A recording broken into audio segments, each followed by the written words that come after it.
So, with the election of Donald Trump 10 months ago, woke was deemed dead.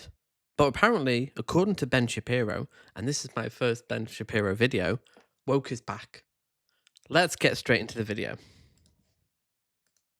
Had to be punished. And it feels like we're past that as well. So where does the left go next? Where does the left go next? Well, the answer is they're going back to something kind of old. And what they are going back to is what could theoretically be titled economic wokeness.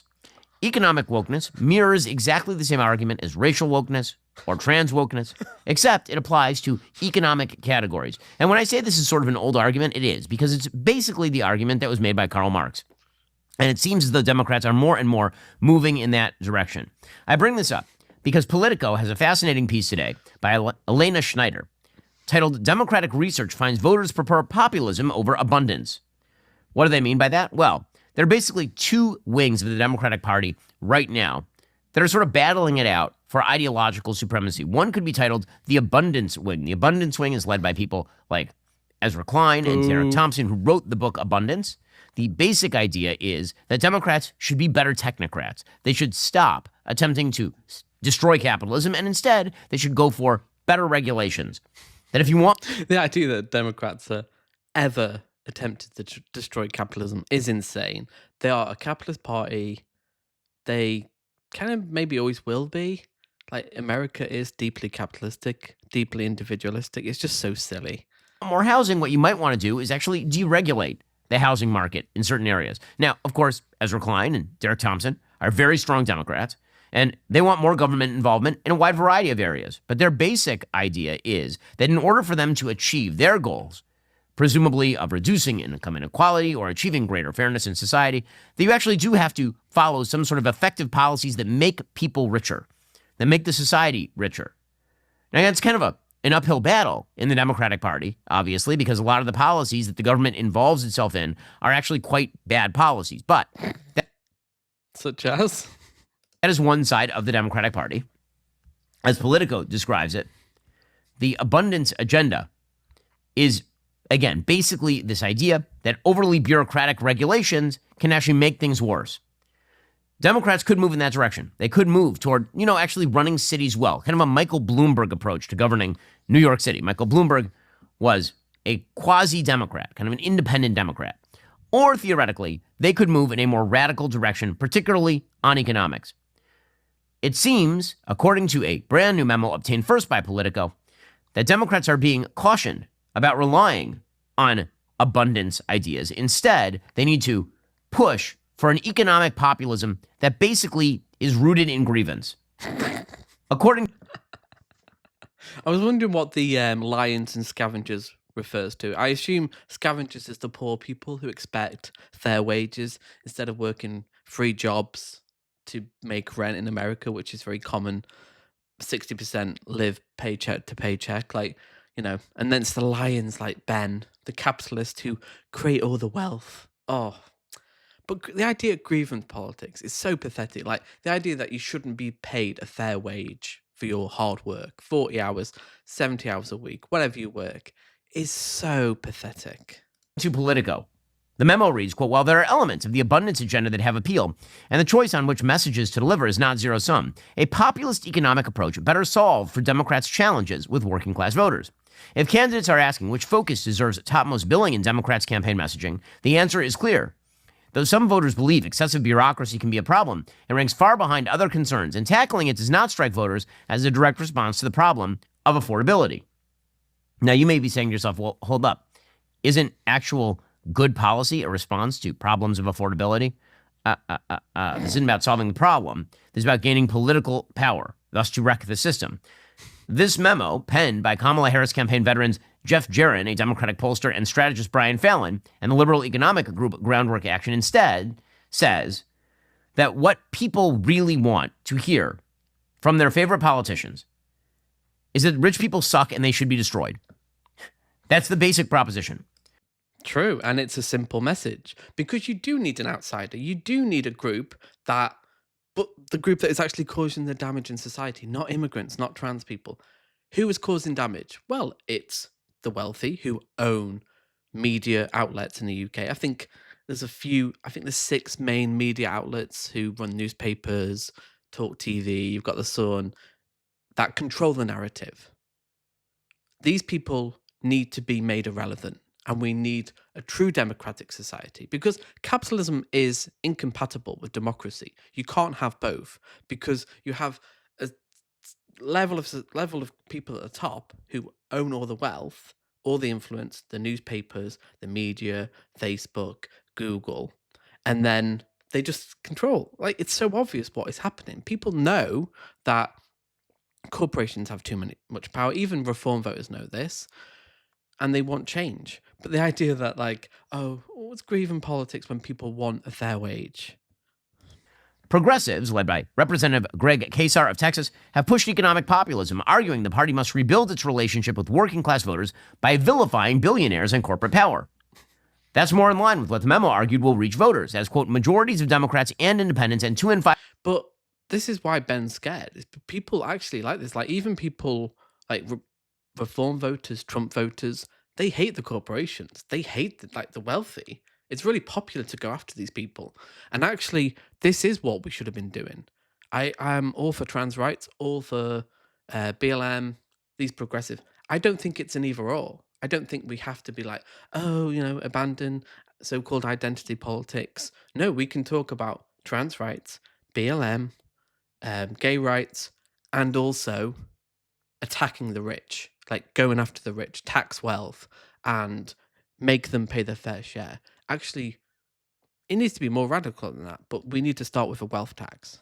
Republicans believe the outsized power of billionaires and corporations in our government is a bigger problem than red tape and bureaucracy. So again, the idea is going to be that we blame all economic problems on the system, on the capitalist system that generates. Yeah, because that is factually true.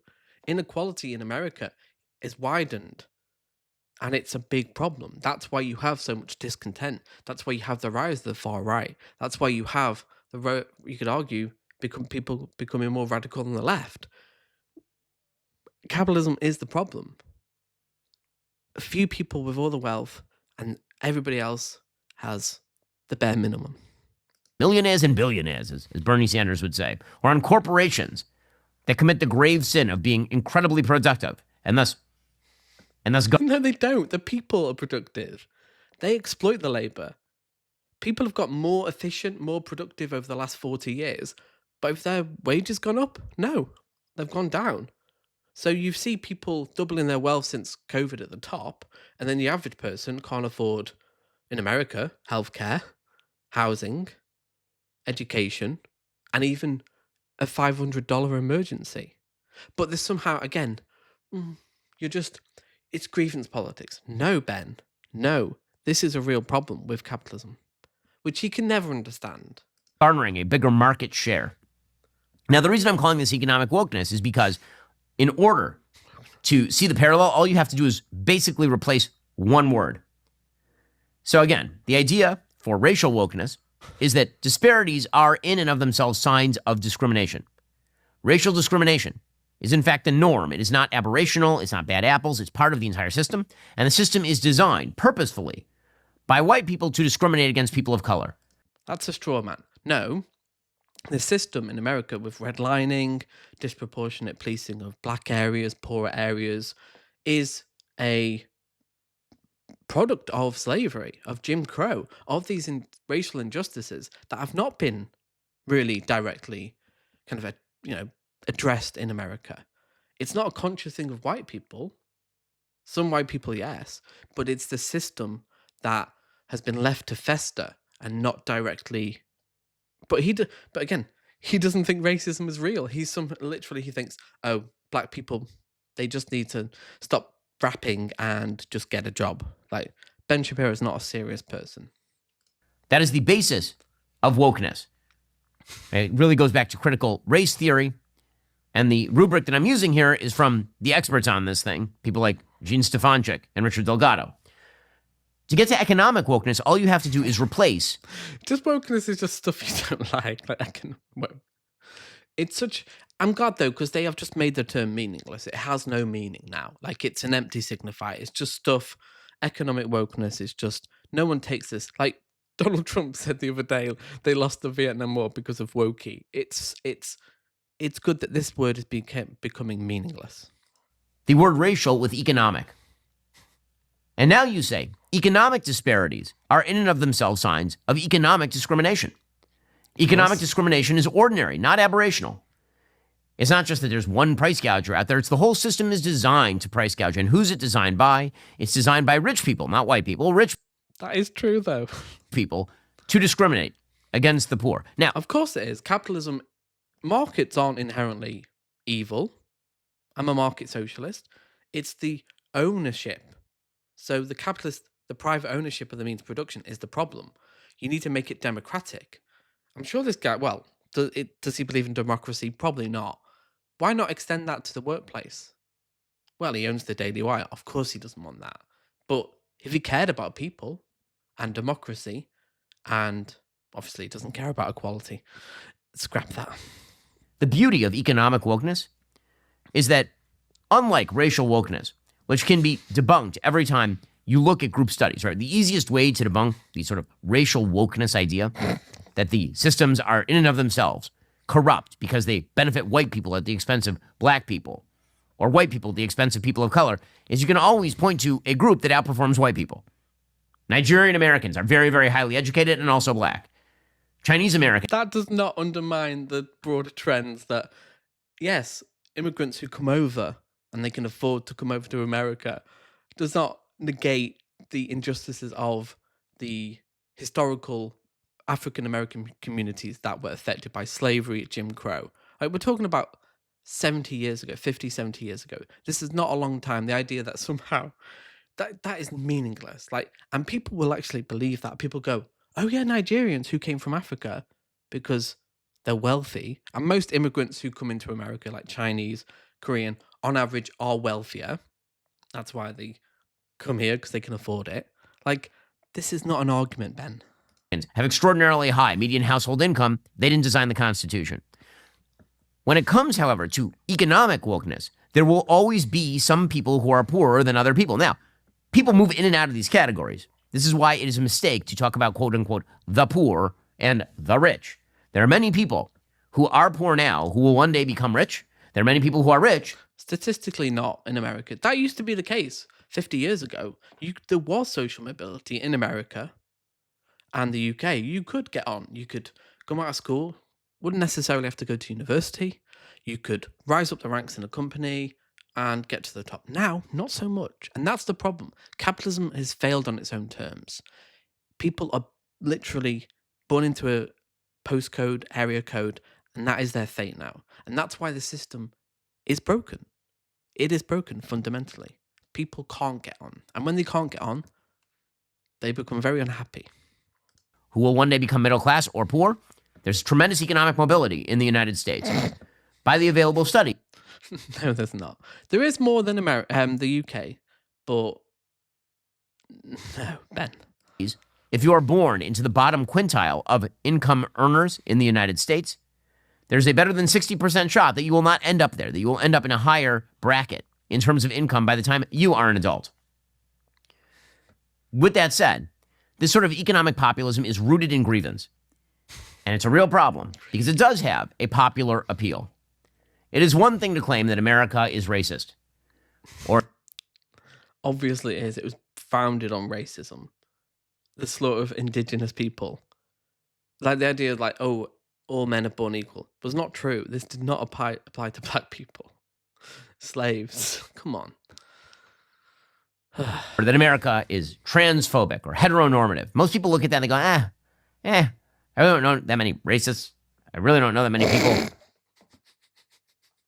Ben, you are racist. You know many racists. You support Donald Trump. Come on. Oh, silly boy. Who are like sitting around all day long thinking about transgenderism. No, actually, if I say a man is not a... That's all they fucking care about.